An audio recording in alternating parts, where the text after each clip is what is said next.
바울의 선교 여행 계속해서 이제 20번째 시간입니다.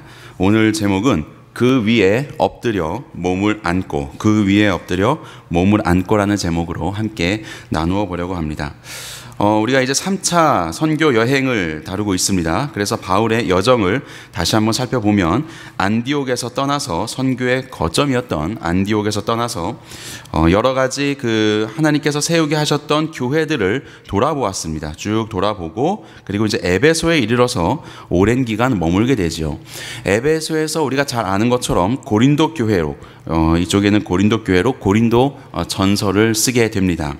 제가 주보 칼럼에서도 썼던 것처럼 고린도 전서를 쓰기 전에 아마도 또 다른 첫 번째 편지를 썼던 것으로, 주로 음행에 관한 것을 언급하는 첫 번째 편지를 썼던 것으로 이제 예측을 합니다.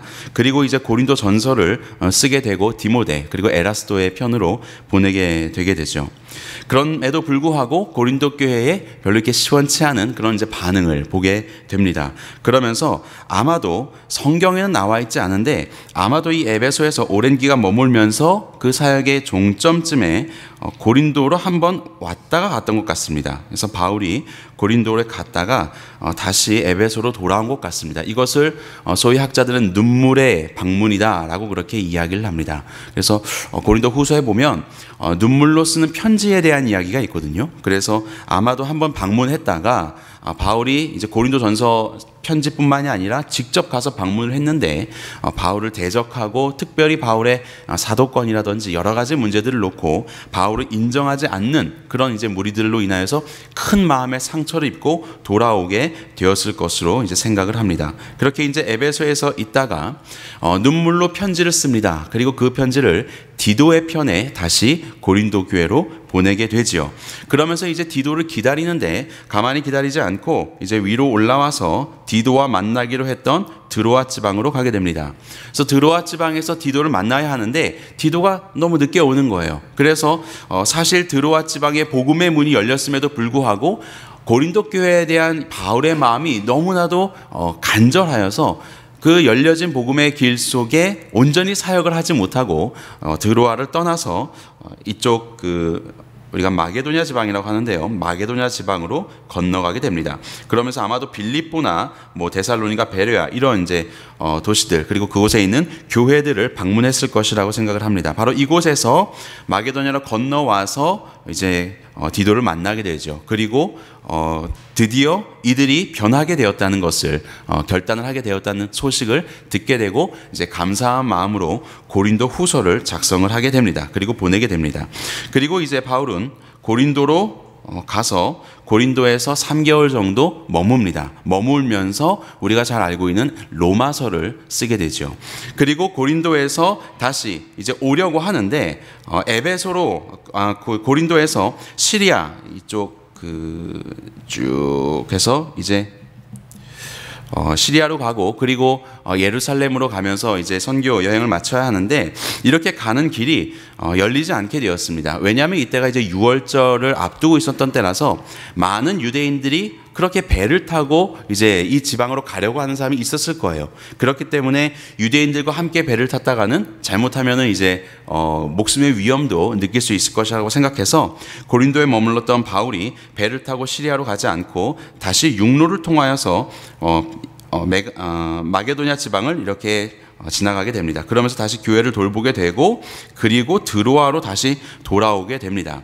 이 드로아에서 7일 동안 머물게 되는데 이곳에 있었던 이야기가 이제 오늘 우리 본문에 읽었었던 유두고 사건입니다. 드로아에서 7일 동안 하나님께서 여러 가지 일들이 있었겠지만 특별히 유두고의 사건을 기록을 하게 하셨습니다. 우리는 흔히 유두고는 참 재미있는 이야기다. 그래서 설교 시간에 졸지 마십시오 라는 이야기를 하기 위해서 많이 이제 우스갯소리로 그렇게 언급하는 사람이 이제 유두고일 수도 있는데 바로 이 유두고의 사건이 얼마나 중요한 어떤 그런 의미를 담고 있는지를 함께 살펴보는 그런 시간을 오늘 가지려고 합니다. 자, 본문에 보면 그 주간의 첫날에 우리가 떡을 떼려 하여 모였더니 라고 되어 있습니다. 여기 나오는 그 주간의 첫날이라는 것은 주일을 이야기하는 거예요. 우리가 지금 지키는 주일, 안식 이후의 첫날이니까요. 그래서 이 기록을 주일에 초대 교회가 모이기 시작했다라는 것을 이제 입증할 수 있는 중요한 자료라고도 그렇게 말하는 사람이 있습니다.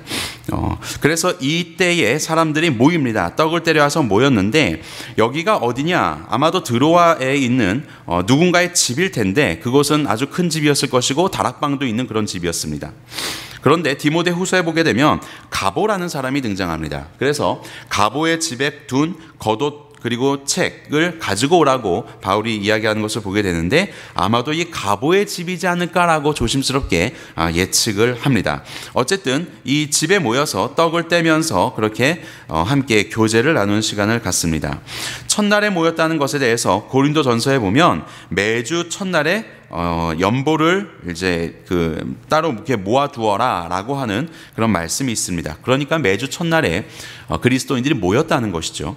그리고 계시록을 보게 되면 주의 날이라고 주님의 날, 예수 그리스도의 날이다라고 그렇게 칭해지는 날도 있습니다. 이때 역시 매주 첫날입니다. 예수님께서 죽음에서 부활하셔서 왕이시오 하나님이시오 진정한 우리의 구원을 이루신 진정한 안식일 해서 주간의 첫날에 이들이 모이게 된 것으로 생각을 합니다. 자, 이럴 때 이들이 이제 모여서 떡을 뗍니다. 그냥 모여서 가만히 있는 것이 아니라 함께 떡을 떼면서 먹고 마시고 있는 것이죠. 그런데 우리 오늘 읽었던 이 구절을 가만히 살펴보게 되면 떡을 땜으로 모였습니다. 그리고 이제 우리가 읽은 것처럼 유두고가 떨어져서 죽었다가 살아나죠.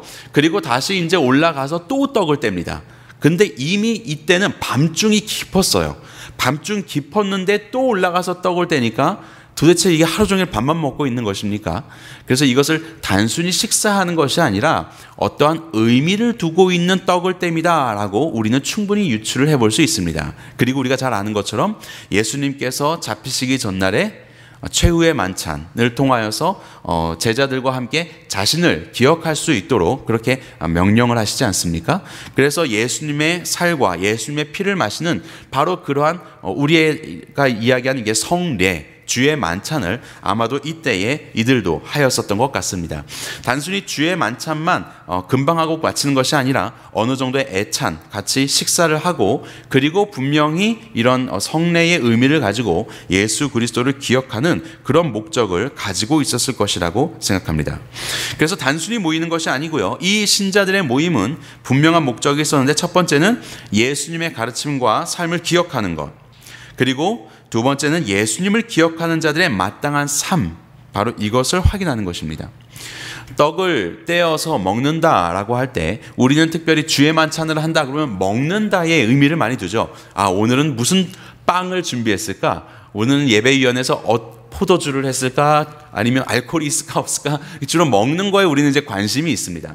그런데 이 주의 만찬의 핵심은 먹는다에 있는 것이 아니라 먼저 그 전에 뗀다에 있는 겁니다. 뗀다. 하나로부터 이것이 찢어지는 거예요. 떼어지는 겁니다. 그래서 원래 우리가 하나라는 것을 기억하는 겁니다. 예수님께서도 잡히시기 전에 제자들을 모아놓고 설교하실 때 서로 사랑하라라고 하셨죠. 너희도 하나가 되기를 원한다. 그렇게 하나님께도 기도하지 않으셨습니까? 그렇게 하나가 되는 것, 그래서 예수님을 기억하는 자들의 마땅한 하나된 삶을 확인하는 것, 이것이 바로 떡을 떼는 모임입니다. 바로 그러한 것을 확인하는 분명한 목적을 가지고 아마도 성도들이 이렇게 모였던 것 같습니다. 자, 이제 일이 벌어지게 되는 것이죠. 많은 사람들이 모여 있습니다. 그리고 그 다락방에 등불이 많이 켜 있습니다. 그럴 때 이제 유두고라 하는 청년이 등장을 합니다. 등불이 켜 있으니까 아무래도 이제 산소도 부족하겠죠. 사람도 많이 모였는데 뭔가 또 온도도 이렇게 높아지고 충분히 유두고가 힘겨운 그런 시간이 되었지 않았을까 생각이 듭니다. 유두고라는 청년이 창에 걸터 앉아 있는데 졸았습니다. 이 사람에 대하여서 12절에 보면 사람들이 살아난 청년을 이라고 그렇게 되어 있는데요. 여기서 청년이라는 그 말의 단어의 원어가 두 가지 의미입니다. 하나는 어린아이라는 뜻이 있고요. 그리고 하나는 종, 노예라는 뜻이 있어요. 그러니까 이 유두고는 완전히 어린아이든지 아니면 젊은이면서 종이든지 둘 중에 하나입니다.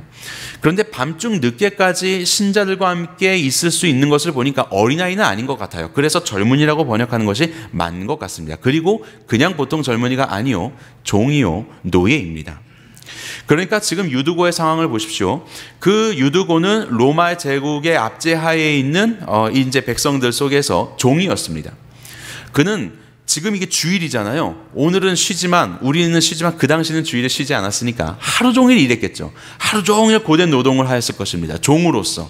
그렇게 이리저리 휩쓸려 다니며 노동을 하다가 그래도 주의 말씀과 복음에 대하여서 열정이 있어서 함께 모였습니다. 그리고 그곳에서 말씀을 듣습니다. 그런데 몸이 많이 피곤합니다. 산소도 부족합니다. 그리고 아마 제가 생각했을 때는 조금 착한 청년이었던 것 같습니다. 어르신들은 다 자리에 앉으시라고 하고 자기는 이제 잘 소리도 안 들리는 이제 창가 쪽에 이렇게 앉는 것이 아니었을까.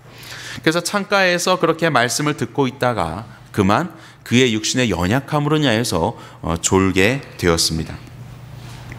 바울이 설교를 하도 오래 하니까 이제 졸음을 이기지 못하여서 3층에서 그만 떨어지기까지 그렇게 졸게 됩니다. 그리고 일으켜 보니 죽었습니다. 유두고라는 이름의 뜻은 행운, 복되다 이런 뜻이에요. 그런데 누가 보더라도 유두고의 삶은 종이요, 노예요. 졸음을 이기지 못하여서 그야말로 예견치 못할 죽음을 죽어버리는, 삶을 살았을 때도 아무런 희망과 소망과 가능성 없이 살았고, 그리고 그의 죽음도 전혀 생각하지 못하는 그런 상황에서 죽어버리게 된 결코 행운과 복되지 않은 그런 삶의 모습을 보여주고 있습니다. 바로 이러한 청년, 종, 이 사람은 바로 비천 그리고 절망으로 추락해버리는 인생의 모습을 그대로 담고 있다라고 볼 수 있겠죠. 저 3층의 높은 곳에서 추락해버렸던 것처럼 이렇게 유두고는 추락하게 되었습니다. 특별히 이 구절에서 보게 되면 헬라어에 카타라는 말이 있습니다. 카타는 뭐뭐 밑으로 아래로 라는 뜻으로 쓰이는 접두어거든요. 그런데 지금 여기서 유두고에 대해서 걸터 앉아 있다가 라는 말이 카타라는 말로 시작을 합니다. 그리고 졸다라는 말이 카타라는 말로 시작합니다. 이기지 못하다라는 것도 카타라는 말로 시작하고 떨어진다라는 것도 카타라고 시작합니다. 계속해서 떨어지고 있는 이 유두고의 모습을, 추락하고 있는 하나의 인생의 모습을 강조하면서 지금 표현하고 있는 그런 구절들이라고 볼 수 있습니다. 이것이 유두고의 삶이었습니다. 어찌 보면 오늘을 살아가고 있는 우리 인생들이지 않은가. 저마다의 행복, 저마다의 기쁨과 운을 추구하기 위해서 오늘과 내일을 살아가지만 우리의 생각대로 풀리지 않은 인생 속에 뜻하지 않은 결과를 맞이하게 되는 것, 그것이 이러한 인생들이 아닌가 싶습니다. 그런데 바로 그러한 인생에게 바울이 등장합니다. 바울이 내려가서 그 위에 엎드려 그 몸을 안고 말하되 떠들지 말라, 생명이 그에게 있다라고 합니다. 그 인생이 추락하여 절망으로 떨어진 것, 바로 그 자리에 누가 내려가냐면 카타라는 말을 동일하게 쓰면서 내려가서 바울이 내려갑니다. 그 위에 내려가지요. 저 위에서 강론하고 있는 말씀이 충만한 바울이 그 강론을 그치고 그 영혼이 떨어짐을 보고 내려가게 되는 것입니다. 그리고 그 위에 엎드립니다. 그 몸을 안습니다. 떠들지 말아라. 사람들이 수근수근 했겠죠. 이거 소란하다라는 뜻이에요. 요 전에 에베소에서 사람들이 모여서 막 소동하여서 이 사람도 저 사람, 이 사람도 막 이런 말 저런 말 하면서 바울의 일행들을 고소하려고 고발하려고 할 때 하도 이 사람 저 사람들이 말을 하니까 그런 표현이 등장합니다. 서로가 무슨 말을 하는지를 알지 못하는 이런 소동, 그런 소동과 동일한 단어거든요. 수많은 말들이 있는데 조용히 하여라, 떠들지 말아라, 생명이 이에게 있다. 분명히 이 전 구절에서 죽었다라고 했습니다. 누가는 의사예요. 정확한 표현으로 죽은 것입니다. 죽어가는 것이 아니고요, 죽은 것처럼 보이는 것이 아니고 죽었습니다. 그런데 바울은 이야기합니다. 생명이 여기에 있다. 그리고 바울은 그에게 가서 그 위에 엎드려 그 몸을 안고 말하였습니다. 이후에 보면 이제 청년이 정말로 살아나게 되지요. 이것을 보게 되면 여러분 그림으로 그려보시기 바랍니다. 바울이 가서 살아나라 라고 명령해서 살아난 사람을 이제 일어서 라고 한 것이 아니에요. 옛날에 그 엘리야가 그랬던 것처럼, 엘리사가 그리한 것처럼 그 주검 위에 엎어져서 하나처럼 그 위에 덮어져서 그 죽음을 감싸고 있는 것입니다. 그리고 그를 꼭 끌어안습니다. 여기서 안는다는 것은 하나가 된다는 뜻을 가지고 있죠. 꼭 끌어안습니다. 그리고 그를 일으키는 겁니다. 자신이 일어남과 동시에 유두고도 일어나는 겁니다. 그러면서 살아나게 되는 그런 모습을 보여주고 있습니다. 여기서 내려가서라는 카타, 아느 밑으로 내려가서 저 위에 계신 그 바울이, 예수 그리스도께서 세상에서 떨어지고 추락하여 내려가 있는 인생의 죽음에, 그 죽음의 자리 가운데 내려오시는 그런 모습을 우리는 볼 수 있습니다. 그리고 여기에서 보면 그 위에 엎드리다라는 단어가 있습니다. 에피피포라는 단어입니다. 이것은 달려들다, 그 위로 떨어지다, 그 위로 막 달려가서 감싸 안아버리는 그런 모습이에요. 우리 잘 알고 있는 모습 있지 않습니까?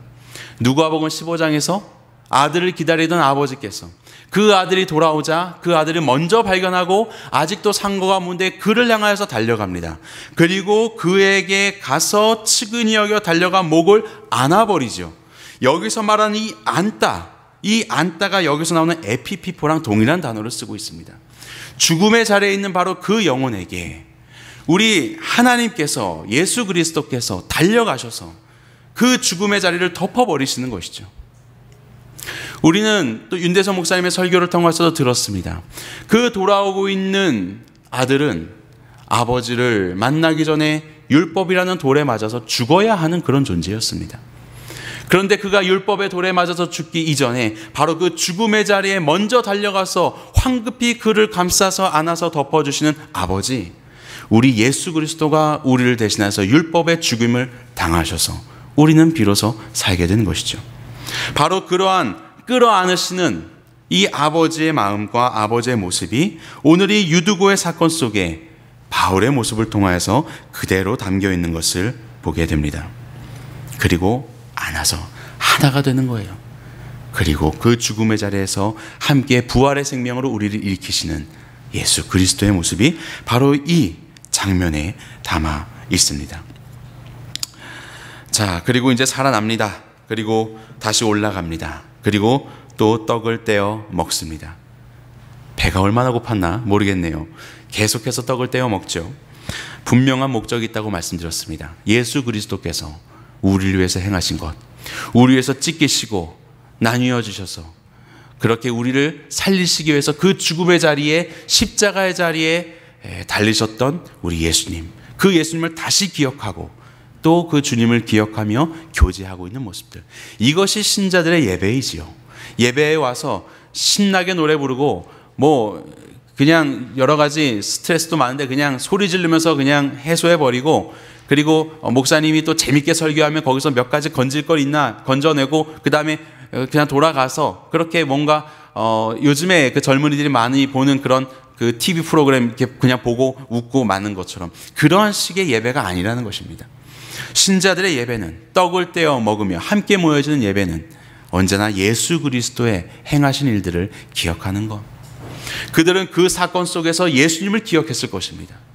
예수님을 기억하고 다시 그 예수님을 예배하기 위해서 올라가 또 나눠주신 예수님을 먹으면서 예수님을 나누었을 것입니다. 저는 오늘의 이야기를 통해서 이러한 우리의 어떤 대조의 모습을 좀 살펴볼 수 있다고 생각합니다.